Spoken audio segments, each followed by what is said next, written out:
pour retrouver Exact. Ghislain Pierre et Sono, GPE, dans notre GPS ce matin. C'est un week-end coloré et une presse dense en termes d'actualité politique et même sur le plan social. Absolument, et vous posez résolument cette question. Quels sont les titres que nous retrouvons donc dans les différentes unes des journaux parus ce jour? Réponse avec Monsieur Ghislain Pierre et Sono, absolument prêt. Bonjour Ghislain Pierre et bienvenue dans Canal Matin.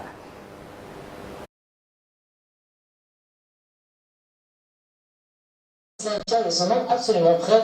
Bonjour Ghislain Pierre et bienvenue dans Canal Matin. Bonjour Douala, bonjour Aimé, bonjour également à vous Patricia. Naturellement, je vous accueille le cœur enflammé de joie et cela est également fait à l'adresse des millions de téléspectateurs de Canal 2 International, ceux du Cameroun et du monde entier qui sont tous chargés fort d'informations.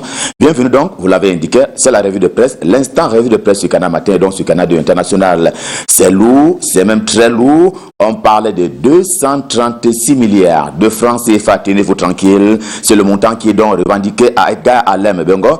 236 milliards de francs CFA que veut la justice gabonaise. L'ancien ministre de la Défense puis des Transports n'aura pas été gourmand. On lui reproche seulement quelques faits. Blanchiment d'argent, surfacturation, marché fictif et surtout détournement des fonds publics lors des acquisitions du matériel militaire au temps où il était à la tête du ministère en charge de la défense du Cameroun. Le quotidien Le Messager met cela à la une principale ce matin puisqu'il s'agit d'un fait à tout le moins grave. Cette année, le budget du ministère de la Santé publique, pour ne prendre que cet exemple-là en termes de répartition d'enveloppe budgétaire, que donc le ministère de la Santé publique vaut 202 milliards de francs CFA et comparativement à ce qui est donc reproché à Edgar Alem Bengo, à savoir 236 milliards de francs CFA qu'il va donc devoir justifier après avoir passé à peu près 18 mois dans les geôles dans le cadre justement d'une instruction qui a été ordonnée et décidée par la justice gabonaise. Eh bien, voilà quelque peu un début de lumière sur le séjour de cet ancien membre du gouvernement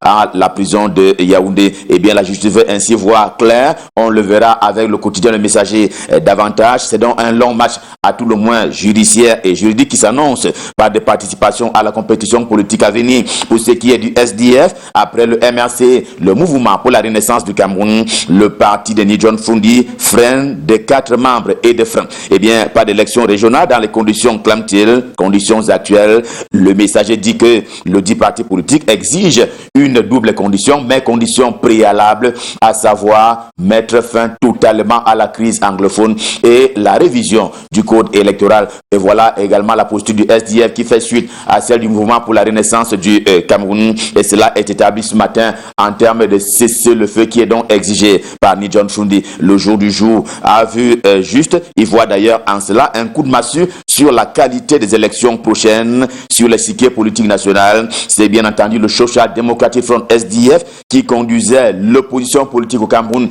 depuis les années 90. Son chairman Nidjon Fundi se prononce finalement ce matin. Eh bien, le SDF n'ira pas aux élections tant que ces deux conditions ne sont pas réunies. On l'indiquait, le cessez-le-feu dans le nord-ouest et le sud-ouest, mais également la révision consensuelle du code électoral et même par-delà tout du système électoral camerounais. La décision connaît ainsi des avantages et des inconvénients. Quoi qu'on dise, bien ce sera du terrain laissé donc aux autres nouvelles forces politiques, à l'instar du PCRN, le Parti camerounais de la réconciliation nationale dont le leader est Cabral Lébié. Sur le champ des examens et concours officiels, session de 2020 au Cameroun, eh bien, on en sait un peu plus sur la fraude intervenue au bac 2020. Récemment encore, eh bien, on en a longuement parlé, à savoir qu'il y a eu donc l'eau qui a coulé. C'est une expression camerounaise pour dire combien la fraude a traversé le processus des examens cette année et singulièrement le baccalauréat 2020. Eh bien, les présumés malfaiteurs sont aux arrêts. Ils sont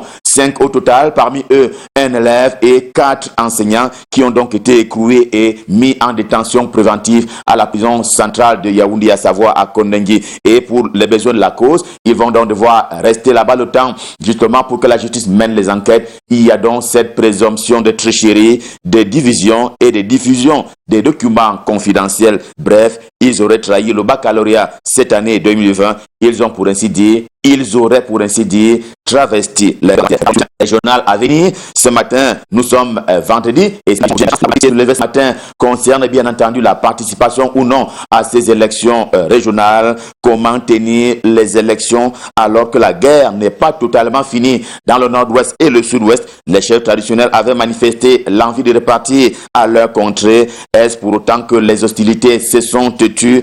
Les experts s'affrontent eux aussi dans les colonnes du quotidien Émergence, édition de ce jour. D'autres plus nombreux en appellent à la résolution définitive de la crise anglophone. Avant tout débat au fond, d'autres estiment qu'il faut bien que la vie reprenne dans le nord-ouest et le sud-ouest camerounais, et la reprise de la vie, c'est aussi à participer à la gestion de des affaires de la cité, et cela commence par le choix des dirigeants et donc la participation aux compétitions politiques.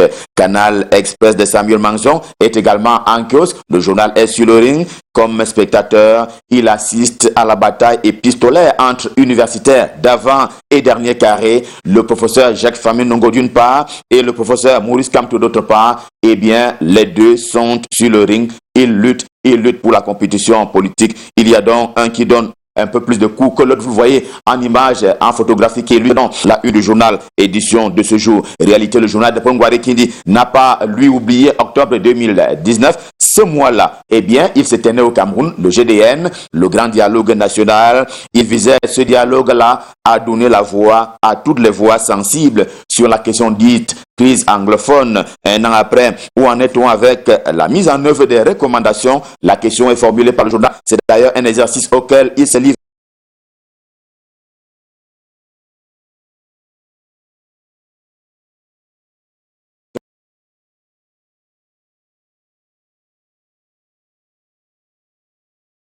Avec la République et comme par le Premier ministre, ils sont partis à la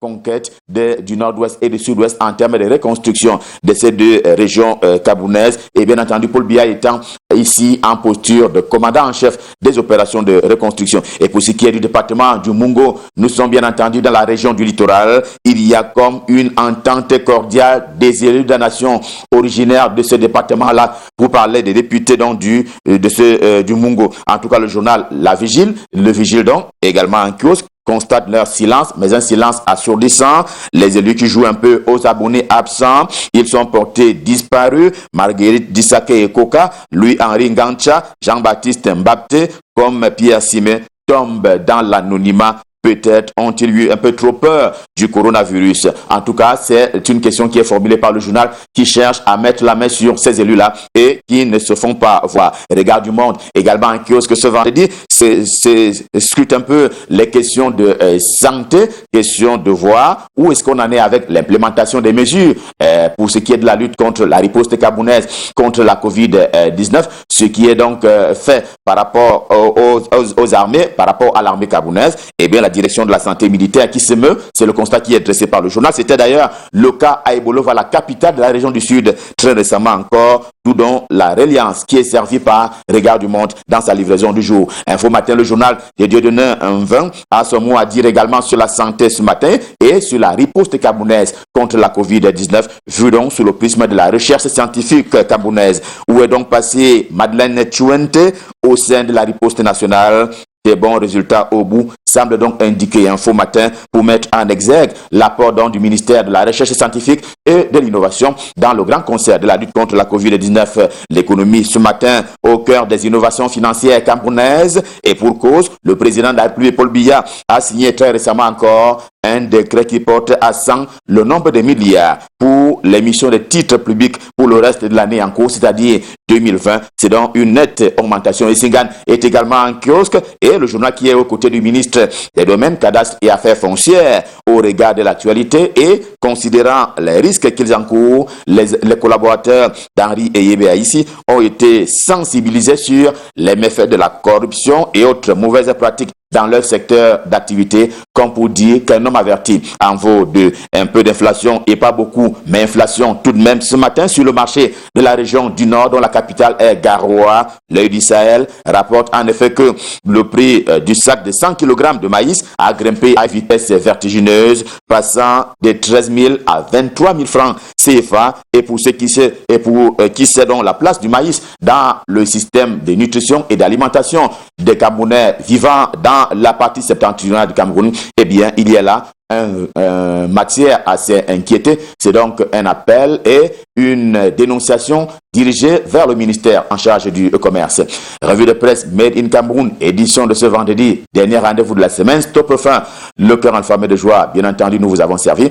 Prenons le prochain rendez-vous et ce sera lundi quand il sera 7h. D'ici à là, je vous souhaite de passer d'excellents moments, toujours en compagnie des programmes de Canal 2 International, dont l'un des programmes phares, c'est bien entendu Canal Matin, qui est copiloté du côté de Douala par ceux qu'on aime, Aimé et Patricia, à qui je m'en vais repasser le pouvoir pour donc la suite et la fin de l'émission.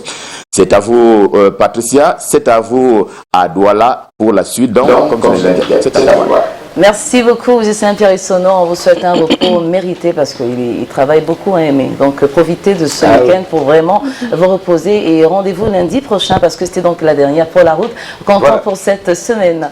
Gislain Pierre-Essonneau, excellent week-end à vous. Et puis, n'oubliez pas, vous à la maison, hein, les journaux, ce n'est pas seulement ce Canal Matin qu'il faudrait prendre la teneur des unes. Allez acheter la presse, ça fait vivre aussi la corporation et bien des choses à toutes les personnes qui n'ont pas la possibilité ce matin d'avoir le même sourire, mais ça vient dans vos cœurs. Et on est là pour l'illuminer ce matin. 4 septembre, et au-delà de nos invités que nous allons recevoir tout à l'heure aussi nombreux, il faut dire que nous allons aussi marquer un arrêt avec Marcel Thiagué tout à l'heure. On parlera de santé, de bien-être, d'alimentation. Et moi, ça me donne envie de faire un tour à la cuisine. Je vous ramène quoi? Un thé? Je crois un thé chaud sans sucre. Vous savez, c'est important. Par contre, on a besoin de beaucoup de vitamine C, justement pour pouvoir renforcer notre système immunitaire. C'est très important. Justement, alors on invite tout le monde à mettre en pratique le respect ou respecter les mesures barrières, mesures de lutte contre la pandémie du Covid-19. Allez, on est rendu à 7h passées de 12 minutes, c'est en heure locale. C'est l'heure de s'enquérir ou de faire un clin d'œil particulier à nos annonceurs. Vous le savez, pour la Suisse, chaque jour est une date historique dans le monde.